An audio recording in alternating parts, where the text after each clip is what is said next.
We are all unique. We are totally individual, completely unique. We have things that we find easy to do and things that are more challenging. We have different characteristics: how we look, how we act, how we think, and how we feel about things. Even identical twins are very different in what makes them, them. All too often, we allow ourselves to dwell on what we can't do or what others can do better. Why do we compare ourselves to others when, in fact, we were never meant to be like everybody else? Sometimes school can exaggerate this way of comparing ourselves. Often it concentrates on subjects: maths, English, art, PE, music, geography, etc. And we can get the impression that being good at these subjects is all that matters. But in fact, there are many, many other talents that are just as valuable. Multiple intelligences. We all have some degree of each of the 7 intelligences that I'm about to tell you about. But we may have 1 or 2 areas in which we are particularly gifted. Number 1. Language intelligence. People who develop language intelligence tend to show a greater ability to express themselves well, both in speaking and in writing. This type of person has an ability to easily understand the viewpoint of others and is very aware of what's going on around them. Number 2. Logic intelligence. People with this profile have the ability to manage maths and logic with ease. They have quick insight, which helps them to show that they can solve difficult problems alongside an ability to divide problems into smaller tasks and solve them until they reach that final answer. People with logic intelligence are usually well organized and disciplined. Number 3. Kinesthetic intelligence. Kinesthetic intelligence relates to the ease of bodily expression. This kind of person has a great sense of space, distance, depth, and size. With greater control of the body, this person can perform complex movements with precision and ease. This kind of intelligence is present in Olympic and high-performance athletes. They are able to deliver good coordination and motor skills. Number 4. Spatial intelligence. Those who have good spatial intelligence have the ability to create, imagine, and draw 2-dimensional and 3-dimensional images. People with spatial intelligence are able to imagine, create, and see things that most others consider impossible.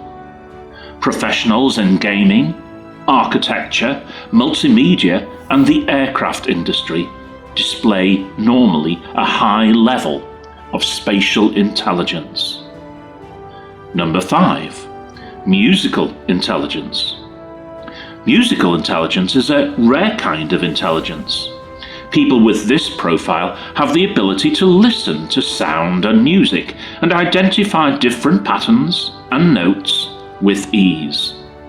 This intelligence group is usually known as having the absolute or perfect pitch.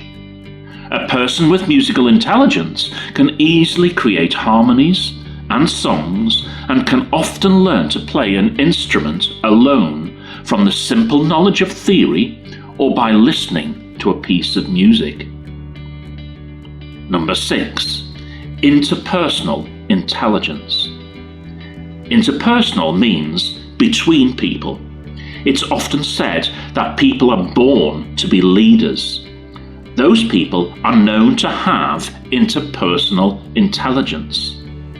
This group are practical people with a great sense of responsibility.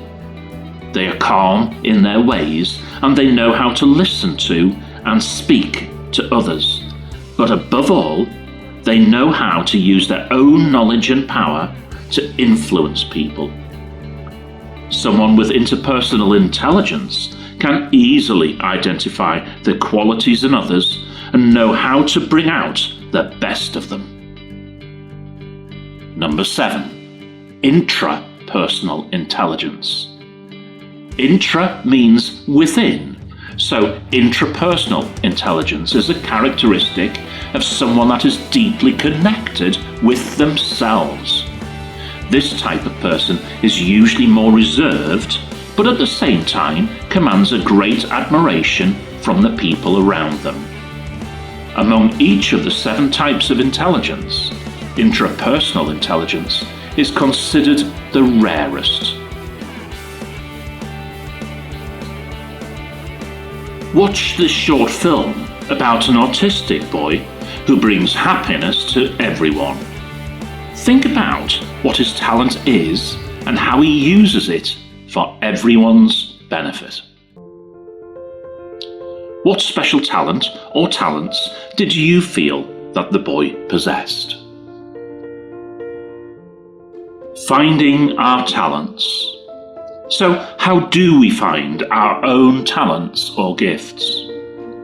Firstly, we can think about what we find easy, what comes naturally. What do we really enjoy doing? This is called self-reflection, and we need to be honest with ourselves rather than over-modest or over-boastful. Secondly, we can really listen to what people tell us. What do our reports and teachers say about us? What is it about us that our friends admire? What can you do that others wish they could do? Thirdly, there are many types of tests for different intelligences.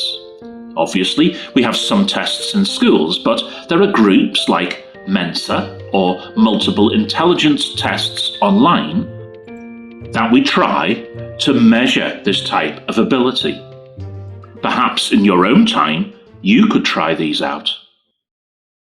Think about people you may know who waste their abilities. Some people have gifts that they choose to use to bad effect. A talented entrepreneur, someone who is good at business, chooses to deal in drugs. An influential teenage leader heads up a gang of bullies or gets people to truant. A gifted footballer refuses to play for the school team because he or she believes that the team are below him or her. A super actor or singer refuses to get involved in the school play. A bright but negative student leads the mocking of others who want to work, put up their hands, do their best, because he or she wants to dumb down their learning. These people are robbing the world around them because they fail to use and develop gifts that could really help everyone else. Watch this short film that features sports people, singers, artists, and other famous people who have wasted their gifts.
However, it's never too late to get back on the right path after years of wasting talents. For example, you might want to read about the life and journey of Tiger Woods, the famous golfer who lost his way for a while, but managed to get both his life and his talent for golf back on track. Finally, from one famous golfer to another. Think about this quote from Gary Player. In the background, some folks think that successful people are just lucky. Gary Player said, "The more I practice, the luckier I get."